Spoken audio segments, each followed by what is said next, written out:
Good morning, Miss Inta. My name is Paitra Shanmuganathan. I would like to conduct a short interview with you for my mini project assignment.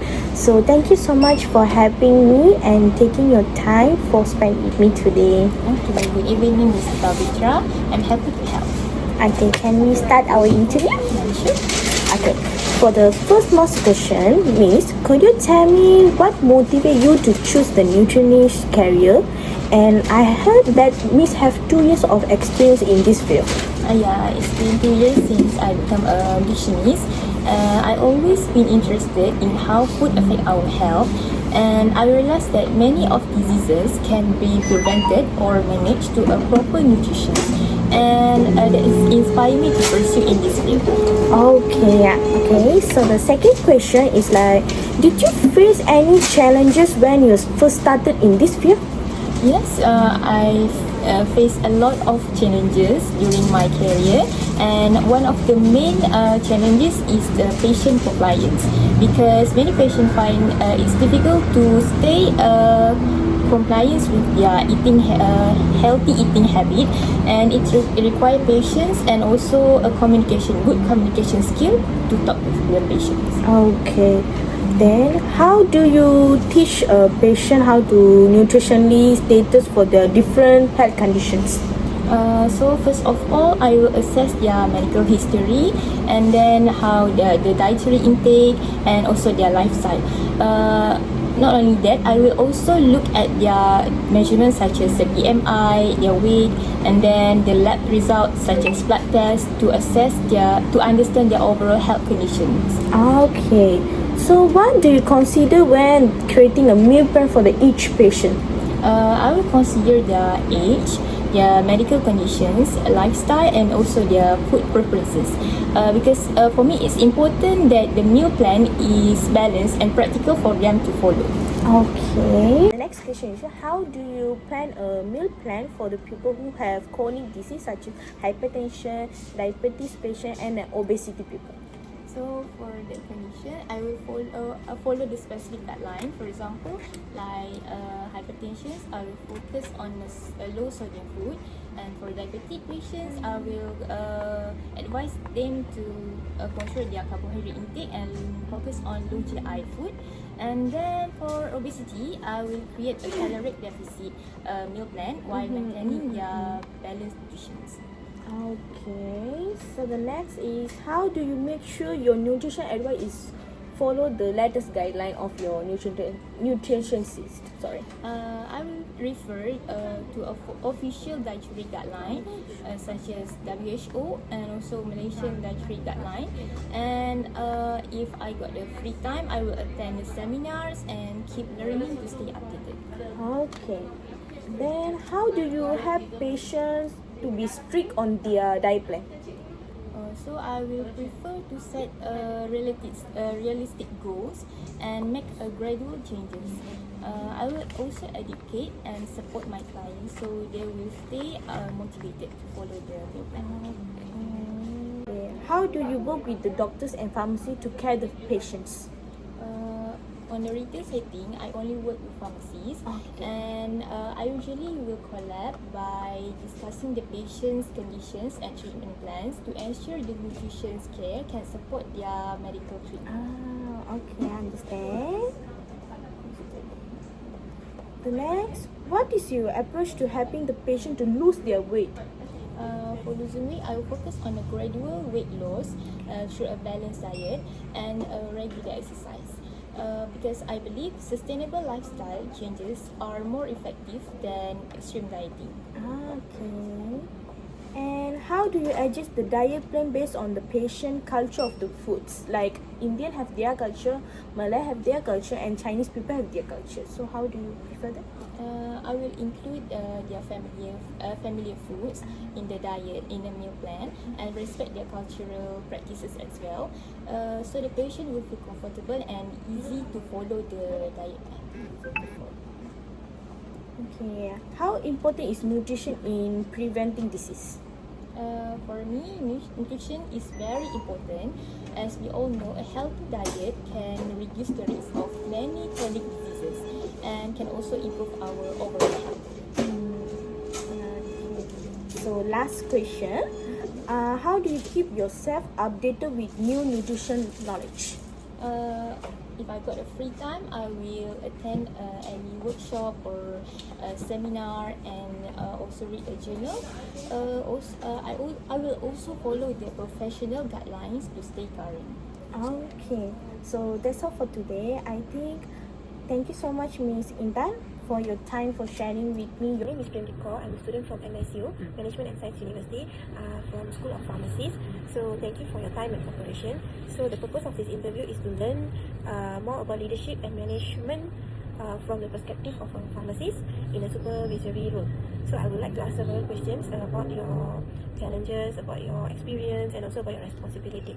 So for your kind information, the information that you'll be sharing with me, I won't be sharing it with anyone else. So this will be only for study purpose. Okay. The first question is, can you briefly describe and introduce yourself as your role as a pharmacist? Sure. I'm Dennis. Now I'm working in a retail pharmacy, which is called a retail pharmacy. Then I have 3 years experience, which is working as a role as a pharmacist. Yeah. And So what leadership qualities do you think are important for the responsibility of a pharmacist role? okay. There's 4 important responsibility. First, patient. Second thing, teamwork. Third is the responsibility. Another one is the direction. The challenges that you usually face in managing a team. I think especially at the peak time, and also when my staff do a mistake. So I have to solve it very fast, very efficiency when it's very packed, and when the customer is surrounding me and my colleague, and then I need to solve it very efficiently and then very nicely. The one that could make, I think it's a challenge for me because I think communication is always the hard part. It's always the tough. Okay. So the fifth question. So how do you handle a conflict of misunderstanding between the staff? Okay, usually for my method, I will separate both of them, and then to avoid the issue exposed in the public area. Then after that, I will consult one by one, and then with nicely and patiently, and then throughout I will collect the feedback from both of them, and then only then I will try to solve it as a proper way. I think listen of both parts is most important, and unless instead of you just listen on one perspective only, you should listen both. So what leadership style do you personally practice? I practice usually for my leadership. I will bring my team together instead of I order something or put order on my staff. Usually I won't give like instruction. I more prefer like do together. So it's more like teamwork. Yeah, it's more like teamwork instead of like command. It's like command. Next one is, what surprised you the most when you first became a supervisor in a pharmacy? I think the workforce will increase, and then because I need to manage all the things, including the sales, including the back end, all the issue, including the stock value, including you have to provide the good service to your customer. This one need to monitor month by month. It means it will be quite stressed, and then it will be quite stressful for me. And then I think this is the most stress part in this retail pharmacy. Okay, so one is, what some advice do you give to the pharmacy student who wants to become a leadership in the future? I think communication is always an important part, especially because in communication is like it's not like single way only. It's like both. You have audience, you have also the listener. So we need to become a good listener and also become a good audience also. For both our output and input. And make sure for output, you need to make sure your staff always like understand your instruction, and then for input, you need to listen you need to listen really proper your staff complaint, your customer complaint, and then provide a good solution to them. So the main thing is the communication. Yeah, communication is always I think it's really big. Okay. Okay, so the next question is, how do you motivate your staff during stressful situation? For me, I will try to encourage themselves by giving them positive support. And then secondly, I'll help them to manage their workload. And then by giving them a very simple appreciation.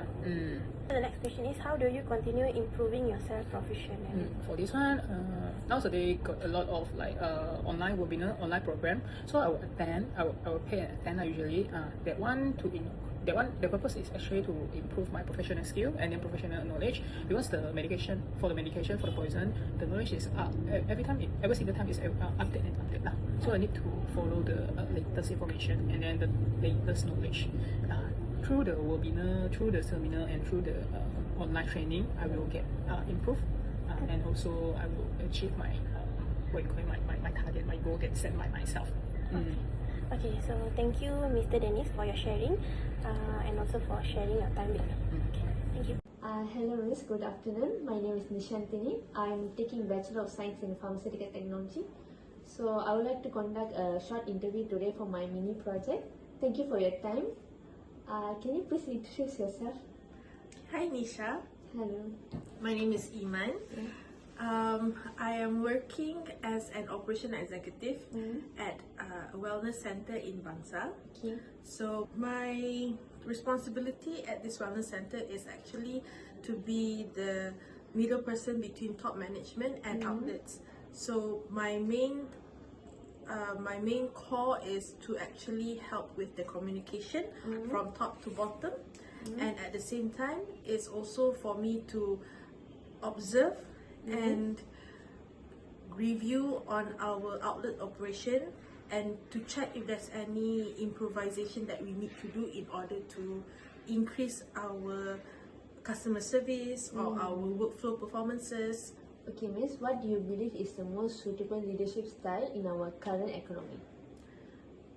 For me, what I believe that is the most suitable style of leadership is actually trust building through adaptability and empathy. This is because the healthcare and wellness in Malaysia are going through several pressures at once. Patients are more informed and demanding, as we all know now. We can get our information just from the touch of our hands. We can get it just by Googling. So they do their research first before they meet with healthcare professionals. And then staff burnout is also a thing, and retention are also an ongoing issues. Mental wellness awareness is actually on the rise, and there's actually a strong competition between hospitals, clinics, aesthetic centers, and also wellness providers. And then since we are in Malaysia, we have a diversity of race, so that we have a differential in cultural, language, and religious expectations. So all of this must be handled sensitively. Because of that, I believe the leadership today is less about authority, more about creating confidence and alignment. How do you communicate organization changes or innovation in a way that gains team building and maintains momentum? For me, successfully communicating the organizational changes usually depends less on the announcement itself and more on whether people feel informed, respected, and involved in the change. Because people rarely support change by being told to. They support change when they understand it, trust the leadership behind it, and feel included in the process. To me, that combination really turns the organizational change into sustained team momentum rather than temporary compliance. Okay, so what role does performance management play in inspiring team to improve and grow between these roles? Performance management plays a major role in shaping whether employees feel motivated, supported, connected to the organizational goals, and not feeling like they are just simply being monitored. So when that is being done well, the performance management is not just about evaluation. It becomes a system to the system of development, recognition, accountability, and professional growth for the team. This matters is because employees often work under high emotional and operational pressure. So people want to know whether their work is seen, valued, and actually help the team progress. Iman, my final question to you is a personal question for me. Which leadership skills or qualities would you recommend if I develop now to prepare for my future supervisory role? I would recommend actually to focus on skills that strengthen both people management and operational leadership. This is because technical competence helps you earn credibility, but supervisory success usually depends more on how well you manage communication, trust, accountability, and dynamics, team dynamics. So what I mean is leadership starts before the title. Yeah. People often recognize future supervisors by how they handle responsibility, pressure, teamwork, and communication long before promotion occurs. So if you focus consistently on communication, your emotional intelligence, accountability, and problem solving, you will build a strong foundation for future supervisory and leadership opportunities. Okay, that's all question from me, Ms. Iman. Thank you so much for giving me time and opportunity to interview today. I've gained ways on effective leadership technique that will motivate me and inspire me for my future supervisory role. Thank you again. Thank you, Ms. Iman. Thank you for having me, Nisha. Okay, that's all from me. I'm Nishantini. Thank you. Bye-bye. Bye.